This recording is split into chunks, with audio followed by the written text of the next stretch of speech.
What's up, YouTube? This is Too Raw for TV.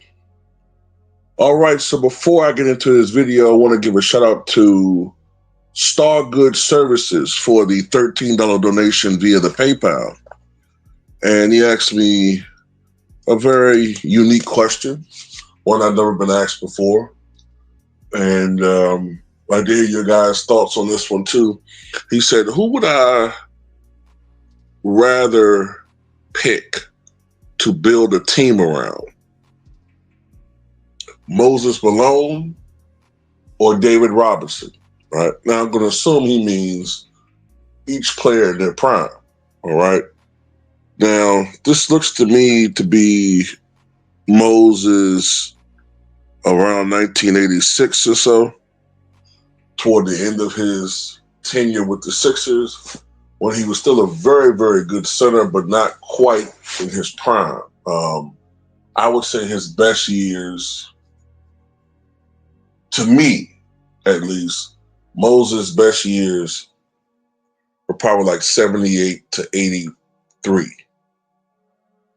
You can make an argument 78 to 85, but 78 to 83, maybe 78 to 84, I would say were his absolute best years. And then afterwards, he was still a really good player for a long time afterwards. But he went from being like a guy that was averaging like, 26 points and 15 rebounds to more of a guy averaging 22 points and 12 rebounds. But anyway, that's Moses. I would say David Robinson's prime was really from the time he entered the NBA when he helped turn around the Spurs by 35 games, I think it was. I think it was a 35 game improvement to when he suffered that leg injury in 1996, I think. So, that would be, of course, David Robinson's prime.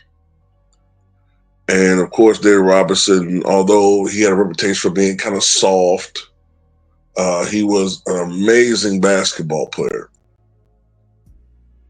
Won a scoring title in 1994, won the MVP award in 1995. If I had to pick, first let me say this: if I had to pick one of these two to build a team around, it would be David Robinson. Now, having said that, historically, I have Moses Malone ahead of David Robinson just because of what he was able to achieve. He didn't win as many titles. Robinson had two. Moses has one. But Moses, to me, was just a more dynamic player. He had a better peak, he had a longer prime, and he did more with less for the most part. Yes, he did play on that super 83 team, but if you look at the rest of his career, especially before that and a little bit after his team with the Sixers, he did more with less. But even though Moses, to me, was a guy that had a motor like no other, and between the two, he was much more likely to show up in key games. He was much more likely to bring his A game in key games. And that's the one knock on David Robinson. Sometimes he didn't show up in those key games. However, it's hard to replicate what he brings, David Robinson, on both ends of the court. Moses was not the defender that David Robinson was. David Robinson was an all-time great defender at his peak. He was a perennial Defensive Player of the Year award candidate at his peak. He was a tremendous rim protector at his peak. Great shot blocker at his peak. Great rebounder all his career, but especially in his peak. His athleticism and strength was through the charts before the injury. Okay? So this is how I look at this. David Robinson, on any given night, is going to give me 20 to 30 points a night. He's going to give me 10 to 12 rebounds a night. He's going to give me 2 to 4 block shots a night. He's going to give me 1 to 3 steals a night. He's a stat stuffer. But even on off nights, right? Even on off nights when he might only give me 13 or 14 points, he's still going to give me that A-level defense. He's still going to give me, even after you make an argument, if he gives me less on offense, he might give me more on defense to make up for it. So he might give me 15 rebounds. He might give me 5 block shots. He might get me 2 or 3 steals. He might get me, an absolute clinic on the defensive end of the floor. Now, Dave Robinson wasn't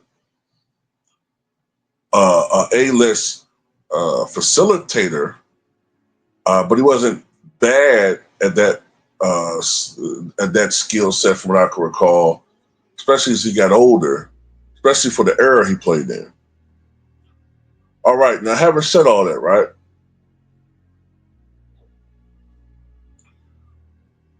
What I would do with David Robinson is build a team of dogs around him. Because, David, personality, he's a nice guy. That's not a bad thing. But in basketball, we need some enforcers, especially back in that time, right? Because I'm going to make the assumption we're talking about putting these guys in their primes in their eras. So if this is 1993, 94, well, damn, you know what? I still can't quite do that because all these guys aren't playing at the same time. But let's just, for the sake of argument, let's just have them all together, even though they might have debuted a couple years later, right? Just fuck it, I think at my point, playing with Dave Robinson, I want a guy that can facilitate, but when need be, can knock down free throws at a high rate and can give me some buckets in the fourth quarter. Can score, but is not selfish. Give me Terrell Brandon at point guard. I want Terrell Brandon at point guard on this team. And shooting guard, I want a guy that can take over the game offensively, and not too shabby on the defensive end. So I'm going to take the Wizard. Give me the Wizard, Walt Williams. All right? At small forward, for the sake of argument, I want Robert Ory. I need Big Shot Bob. At power forward, give me Brian Grant. Somebody don't need to really take a lot of shots per se, play great defense. You know what I'm saying? Toughness. Yeah, give me Brian Grant. And as far as my bench is concerned, I need some scoring. I need some shooting. And one guy that can light it up. You know what I'm saying? I want at least a couple of enforcers come off the bench. And a guy that can light it up, maybe like Eddie Johnson. And that's the type of team I want playing with David Robinson. You know what I'm saying? Because David Robinson was taking some teams to the taking some teams to playoffs that weren't really all that great when you think about it. You know what I'm saying? Before Tim Duncan.